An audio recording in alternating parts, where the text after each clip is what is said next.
Bagaman isa lang sa dalawang menor de edad na namaril sa Tacloban ang sasampahan ng reklamong kriminal, pareho silang pananagutin sa bahay pag-asa. Kahit mga edad 15 pababa ay maaaring hindi makalabas niyan kung hindi kumbinsido ang korte na karapat-dapat silang makalaya. May nakilala rin tayong menor de edad na convicted na sa murder. Patunay na pwede silang panagutin ng kasalukuyang batas. Nakatutok si JP Soriano.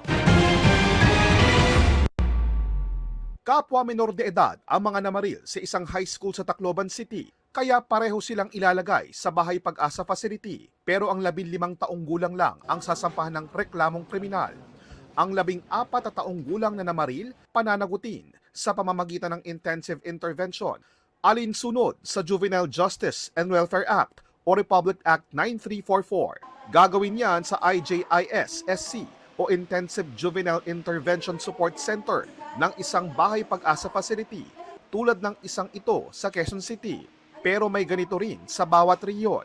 Narito po tayo ngayon sa isang Bahay Pag-asa Facility sa Quezon City at narito nga po ngayon ang mga menor de edad na nasangkot sa iba't ibang uri ng krimen. At bahagi po na kanilang tinatawag na structured activity ay ang pagdalo sa mga klase gaya ng life skills lectures na nagaganap sa akin likuran na pinangungunahan ng isang psychologist. Dito rin po kailangan sabay-sabay ang kanilang paggising, pagtulog, meron din pong oras ng pagkain at isa po sa mga pinakamahalaga raw po na kailangan nilang gawin ay ang individual counseling sa mga batang narito. Kabilang sa inabutan ko rito ang K-12 classes ng ilang children in conflict in law o mga batang may nalabag na batas na pareho sa itinuturo sa ibang paaralan. Di bababa sa 1 taon ang itatagal na mga inilalagay sa ganito at pwedeng magtagal pa hanggang hindi napapatunayan ng remorse o pagsisisi at pagkaunawa ng menor de edad na mali ang kanyang ginawa. Mga social worker ang paunang magrekomenda niyan pero korte ang huling mag-aaproba. Kahit ilang taon ang abutin ay hindi palalabasin ng bata hanggang hindi ito nagbabago. Ang 15 taong gulang na namaril naman, sasalang sa assessment o pagsusuri kung meron ba siyang discernment o wastong pag-unawa sa krimeng kanyang nagawa. Kung meron kasi, lilitisin siya ng korte tulad ng ibang kriminal. So kailan masasabi na may discernment? Depende po dun sa magiging result. Kasi per tool, meron po siyang specific assessment and mayroon pong computation po dun sa result ng tools. Isusumite ang resulta sa korte, pero ito pa rin ang magdedesisyon kung may discernment. Kung tingin ng korte ay wala, parehong intervention din lang ang pagdadaanan niya sa ibang menor de edad sa Bahay Pag-asa. Based on the law, ang treatment po natin sa kanya ay yung same as the treatment dose CICL below 15 years old but above 12 years old na nakapag-commit ng serious crime. Okay, so mawawala yung criminal liability? Basically, yes.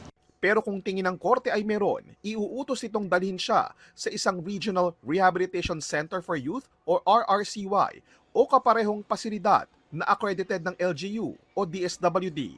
Doon siya mananatili habang nililitis sa korte kasabay ng intervention plan susuriin kung nagkaroon ng pagbabago ang batang sospek. Kung 21 years old na, ay aalamin muli kung nagbabago ba siya. If ever wala talagang reformation on the part of the child, so it will be submitted, the progress will be submitted to the court and the court will decide on the case. Si Josh, hindi niya tunay na pangalan. Patunay na maaaring panagutin ang isang menor de edad para sa isang krimen. Nililitis siya para sa kasong rape na ginawa niya noong 17 taong gulang lang siya. 20 taong gulang na siya ngayon at may plano na kung sakaling irekomendang ibalik siya sa komunidad habang tuloy ang paglilitis. Pinayagan siya ng Bahay Pag-asa na aming makausap. Plano ko po is papagpatuloy ko po yung pag-aaral ko. First year college na po, going to second year college na po. Si Justin naman, convicted na para sa kasong murder na ginawa niya noong 17 taong gulang lang din siya. Dito muna siya mananatili habang suspendido ang kanyang sentensya. Pag edad 21 na ay saka malalaman kung i-reintegrate siya o pagsisilbihin ang sentensya batay sa rekomendasyon ng mga social worker at pinal na desisyon ng korte. Pagpasok ko pa lang po dito, sinabi ko na po sa sarili ko na aayusin ko na yung buhay ko. Pagbabayaran ko, pagninilayan ko, pagsisisihan ko po lahat ng mga pagkakamali kong ginawa. JP Soriano, Nakatutok, 24 Oras.